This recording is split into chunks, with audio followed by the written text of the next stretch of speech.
Hello दोस्तों, आप सभी का स्वागत है हमारे यूट्यूब चैनल एसएससी कोचिंग पे। दोस्तों, आज हम लोग संपूर्ण जीके जीएस की क्लास में टॉप 55 क्लास हम 55 विविध प्रश्न विषय में देखेंगे। ठीक ना। तो इसमें मोस्ट इंपॉर्टेंट प्रश्न है सभी। तो चलिए स्टार्ट करते हैं। और यह बार बार एग्जाम में पूछे जाते हैं यहाँ से। तो चलिए, और यह सभी एग्जामों के लिए महत्वपूर्ण है। तो आज का पहला प्रश्न हम स्टार्ट करते हैं। आप लोग वीडियो को एक बार लाइक शेयर जरूर कर दीजिएगा। देखिए, आनंद मठ के लेखक कौन है? अगर प्रश्न आता है कि आनंद मठ के लेखक आप बताइएगा, तो आनंद मठ के लेखक जो हैं यह बंकिम चंद्र चटर्जी हैं। इसको याद रखिएगा। आनंद मठ से और आगे प्रश्न मिलेंगे। चलिएगा आगे चलते हैं। देखिएगा, भूदान आंदोलन किसने प्रारंभ किया था? भूदान आंदोलन की बात की जाए तो भूदान आंदोलन किसने प्रारंभ किया था? तो यह विनोबा भावे ने किया था। किसने? विनोबा भावे ने किया था। ठीक ना। आगे चलते हैं। देखिएगा, लाइफ डिवाइन पुस्तक के लेखक कौन है? लाइफ डिवाइन पुस्तक के लेखक आपको बताना है। तो ये याद रखिएगा, लाइफ डिवाइन पुस्तक के लेखक हैं अरविंद घोष। कौन है? अरविंद घोष है लाइफ डिवाइन पुस्तक के लेखक। आगे चलते हैं। देखिएगा, बंगाल की एशियाटिक सोसाइटी जो कि 1784 में स्थापित के प्रवर्तक थे, तो आपको बताना है इसके प्रवर्तक याद रखिए सर विलियम जोन्स थे। कौन थे? सर विलियम जोन्स थे। आगे चलते हैं नेक्स्ट क्वेश्चन पे। भारत की संविधान सभा किसके अनुसार गठित की गई थी? भारत की संविधान सभा किसके अनुसार गठित की गई थी? तो यह याद रखिए कैबिनेट मिशन योजना के तहत, कैबिनेट मिशन योजना के तहत गठित की गई थी। इसको याद रखिएगा। आगे चलते हैं। देखिएगा, प्रथम भारतीय नोबेल पुरस्कार विजेता थे, तो प्रथम भारतीय नोबेल पुरस्कार विजेता कौन थे? तो यह रविंद्रनाथ टैगोर। कौन थे? रविंद्रनाथ टैगोर थे। ठीक ना। आगे चलते हैं। देखिएगा, हमारा राष्ट्रीय गीत वंदे मातरम कहाँ से संकलित है? तो हमारा जो राष्ट्रीय गीत है वंदे मातरम, यह कहाँ से संकलित है? तो यह आनंद मठ से। ठीक ना, आनंद मठ से संकलित है। ठीक है। आगे चलते हैं। देखिएगा, ये देखिए प्रश्न आनंद मठ से यहाँ से प्रश्न पूछा गया है। आगे चलते हैं।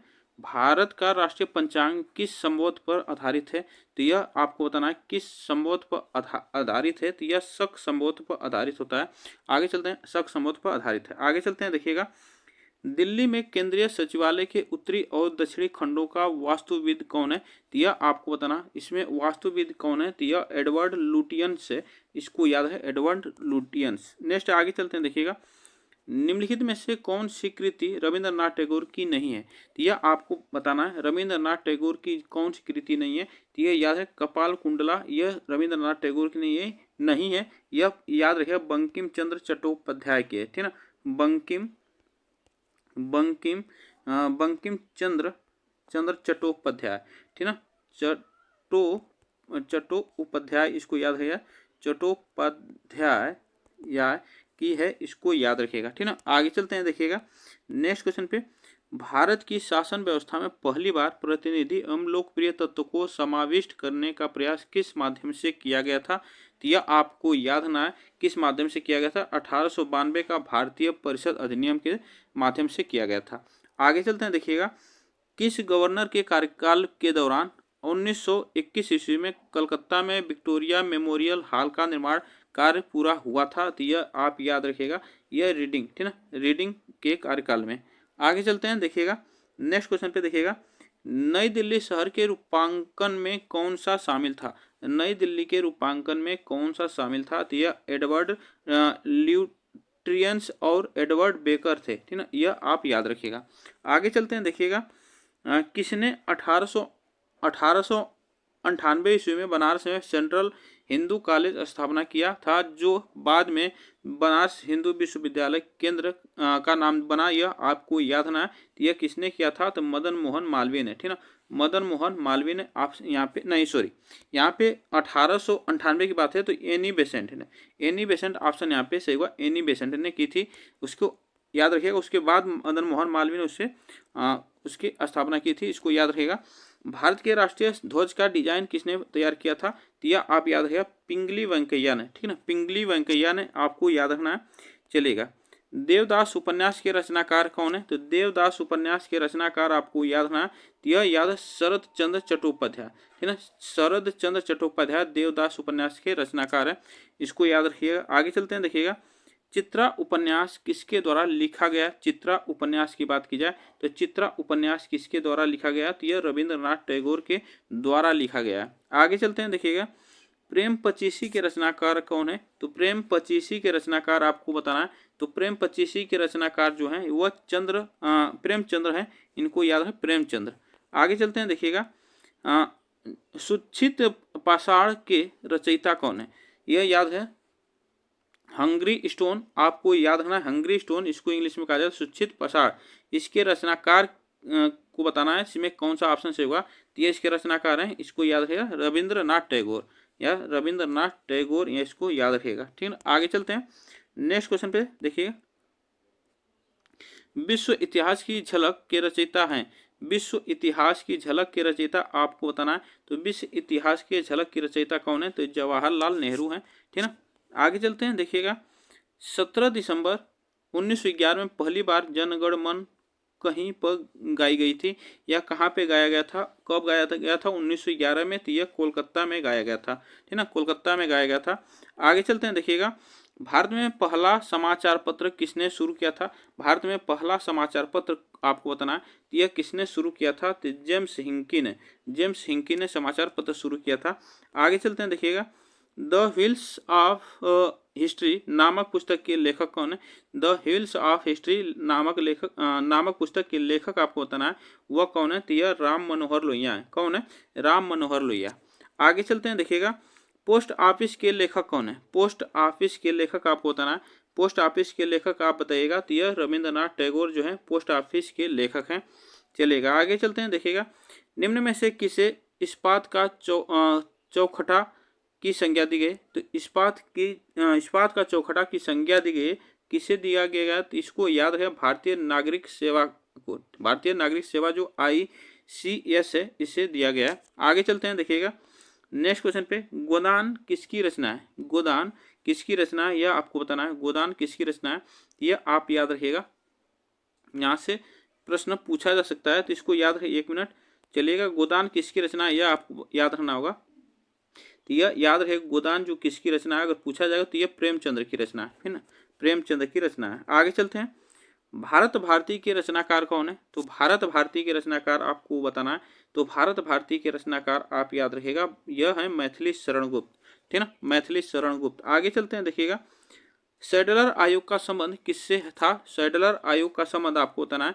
तो सैडलर आयोग का संबंध यह शिक्षा से, ठीक ना, शिक्षा से। आगे चलते हैं, देखिएगा ब्रिटिश ने भारत में प्रांतीय स्वायत्तता कब से लागू कर दिया था? तो आपको बताना है ब्रिटिश ने भारत में प्रांतीय स्वायत्तता कब से लागू कर दिया था, यह प्रश्न बनता है। तो यह याद है भारत सरकार अधिनियम 1935। ठीक ना, इसको याद रखेगा। आगे चलते हैं, देखिएगा खिलाफत आंदोलन का आरंभ हुआ था। खिलाफत आंदोलन का आरंभ जो हुआ था वो अली बंधुओं ने किया था। ठीक ना, इसको याद है, अली बंधुओं ने किया था। आगे चलते हैं, भारत में सिविल सेवा का सूत्रपात किसने किया था? तो आपको बताना है सिविल सेवा का सूत्रपात किसने किया था, यह प्रश्न पूछा जा सकता है। तो यह याद है लॉर्ड कॉर्नवालिस ने। लॉर्ड कॉर्नवालिस ने। नेक्स्ट आगे चलते हैं, देखिएगा अमृत बाजार पत्रिका की स्थापना की। तो बताइए अमृत बाजार पत्रिका की स्थापना किसने की है? तो यह आप याद है शिशिर कुमार घोष ने। शिशिर कुमार घोष ने की है। चलेगा, आगे चलते हैं, देखिएगा निम्न अखबारों में कौन सा मुख्यतः उदारवादियों की नीतियों का प्रचारक था? तो आपको बताना है उदारवादियों की नीतियों का प्रचारक था, तो वह लीडर था। ठीक ना, लीडर। आगे चलते हैं, देखिएगा झंडा गीत किसने लिखा था? तो झंडा गीत की बात की जाए तो झंडा गीत किसने लिखा था? तो यह याद है श्यामलाल गुप्त पार्षद ने लिखा है झंडा गीत। ठीक ना, आगे चलते हैं, देखिएगा यह देखिएगा नागरिक सेवा जो सिविल सर्विस के लिए प्रतियोगी परीक्षा प्रणाली को सिद्धांत स्वीकार किया गया था, यह कब स्वीकार किया गया था? यह याद रखिएगा 1853 में स्वीकार किया गया था। ठीक ना, आगे चलते हैं, देखिएगा किस अधिनियम के तहत लॉर्ड कॉर्नवालिस को अपनी काउंसिल के फैसलों को रद्द करने का अधिकार मिला था? तो यह आपको याद ना, वह इसको याद है 1786 का एक्ट। 1786 का एक्ट। ठीक ना, चलेगा, आगे चलते हैं, देखिएगा उपन्यास दुर्गेश नंदिनी के लेखक हैं। उपन्यास दुर्गेश नंदिनी के लेखक आपको बताना है। तो दुर्गेश नंदिनी के लेखक आप बताइएगा इसमें कौन है? तो यह बंकिम चंद्र चटर्जी हैं। ठीक ना, बंकिम चंद्र चटर्जी। आगे चलते हैं, देखिएगा भारतीय राजनीति में 1947 के बाद किस महिला ने सर्वाधिक योगदान दिया था? तो 1947 के बाद किस महिला ने सर्वाधिक योगदान दिया था भारतीय राजनीति में, यह आपको बताना है। इसमें कौन सा ऑप्शन यहाँ पे सही होगा? तो अरुणा आसिफ अली ने दिया था। आगे चलते हैं, देखिएगा वंदे मातरम गीत लिखा था। वंदे मातरम गीत किसने लिखा है?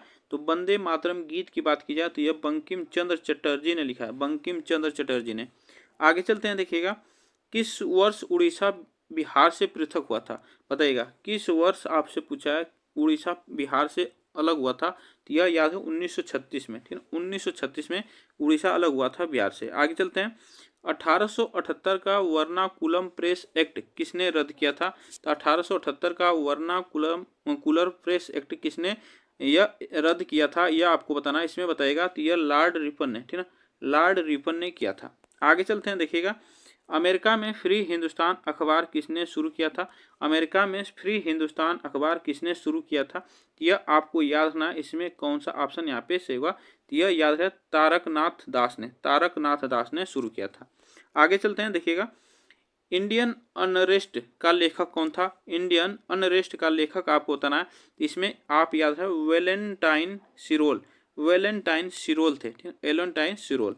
आगे चलते हैं, देखिएगा स्वदेश वाहिनी के संपादक थे। स्वदेश वाहिनी के संपादक आपको बताना है। स्वदेश वाहिनी के संपादक कौन थे? यह के रामकृष्ण पिल्ले, ठीक ना, के रामकृष्ण पिल्ले थे, इसको याद रखिएगा। आगे चलते हैं, देखिएगा हंटर कमीशन की रिपोर्ट में किसके विकास पर विशेष जोर दिया गया था? तो हंटर कमीशन की रिपोर्ट में किसके विकास पर विशेष जोर दिया गया था? यह याद रखिएगा प्राथमिक शिक्षा ऑप्शन यहाँ पे सही होगा, प्राथमिक शिक्षा। आगे चलते हैं, देखिएगा किस एक्ट के द्वारा भारत के गवर्नर जनरल को अध्यादेश जारी करने की शक्ति प्रदान की गई? तो आपको बताना, इसमें बताइएगा कौन सा ऑप्शन यहाँ पे सही होगा। तो इंडियन काउंसिल एक्ट जो था वह 1861 के तहत इसको शक्ति प्रदान की गई थी, इसको याद रखना है। आगे चलते हैं, देखिएगा नेक्स्ट क्वेश्चन पे, निम्न में से किसने सर्वप्रथम प्रेस सेंसरशिप लागू की थी? तो प्रेस सेंसरशिप लागू किसने की थी? यह आपको याद रखना कि यह वेलेस्ली जो थे वह लागू किया था, इसको याद रखिएगा। आगे चलते हैं, निम्नलिखित में से सबसे बाद में क्या हुआ था? सबसे बाद में याद रखना है। इसमें सबसे बाद में कौन सा हुआ था, इसको याद रखना है। बताइएगा इसमें कौन सा ऑप्शन यहाँ पे सही होगा। इसको आपको बताना है कि इसमें सबसे बाद में क्या हुआ था। तो याद रखना है कि अगर पूछा जाए तो इसमें याद रखिएगा हड़प नीति जो शुरू हुई थी यह 1848 से 1856 तक, है ना, 1848 से 1856 तक। बंगाल विभाजन जो हुआ था 1905 में हुआ था। अस्थाई बंदोबस्त कब हुआ था अगर पूछा जाएगा तो अस्थाई बंदोबस्त 1793 में हुआ था। और सहायक संधि अगर पूछा जाए तो यह हुआ था 1798 में हुआ था, इसको याद रखें। तो इसमें सबसे बाद में जो हुआ था बंगाल विभाजन हुआ था, इसको याद रखिएगा। आगे चलते हैं, देखिएगा निम्न में से किसके अंतर्गत भारत में सर्वप्रथम सर्वोच्च न्यायालय की स्थापना हुई थी? सर्वप्रथम सर्वोच्च न्यायालय की स्थापना हुई थी, इसमें आप याद रखिएगा यह रेगुलेटिंग एक्ट 1773। आगे चलते हैं, देखिएगा पत्रकार के कर्तव्य का निर्वहन करते हुए जेल जाने वाला प्रथम भारतीय था। तो आपको याद रखना है वह कौन व्यक्ति थे। तो यह याद है बाल गंगाधर तिलक। आगे चलते हैं, देखिएगा स्वतंत्र भारत का अंतिम गवर्नर जनरल कौन था? स्वतंत्र भारत का अंतिम गवर्नर जनरल की बात की जाए तो यह सी राजगोपालाचारी थे, ठीक है, सी राजगोपालाचारी थे। आगे चलते हैं, देखिएगा गोदान और गबन दोनों एक ही लेखक की रचना है, उनका नाम क्या है? यह आपको बताना है। गोदान और गबन यह एक ही व्यक्ति ने लिखा है, इसकी कौन व्यक्ति हैं वो याद है मुंशी प्रेमचंद, ठीक है, मुंशी प्रेमचंद। आगे चलते हैं, देखिएगा बनारस हिंदू विश्वविद्यालय BHU के संस्थापक आपको याद रखना, तो यह संस्थापक है मदन मोहन मालवीय, ठीक है, मदन मोहन मालवीय। आगे चलते हैं, देखिएगा guilty man of India's partition पुस्तक किसने लिखी है? तो यह आपको याद रखना, यह किसने पुस्तक लिखी है? तो डॉक्टर राम मनोहर लोहिया ने, ठीक है, डॉक्टर राम मनोहर लोहिया ने लिखी है। आगे चलते हैं, देखिएगा इनमें से कौन भारत में मुसलमानों की उच्च शिक्षा के लिए पथ प्रदर्शक बने? तो इसमें बताइएगा कौन पथ प्रदर्शक बने थे। तो यह आप याद रखिएगा सैयद अली खां, ठीक है, सैयद अली खां बने थे। यहाँ से प्रश्न ऐसे पूछे जा सकते हैं, तो इसको याद रखें। आज के लिए बस हम लोग इतना ही प्रश्न करेंगे। आप लोग बताइएगा ये प्रश्न कैसे लगे। वीडियो को एक बार लाइक शेयर जरूर कर दीजिएगा। तब तक के लिए थैंक यू सो मच आप सभी को, और चैनल को सब्सक्राइब जरूर कर लीजिएगा जिससे कि आपको डेली का क्लास यहाँ पे मिलती रहेगी। तब तक के लिए थैंक यू सो मच।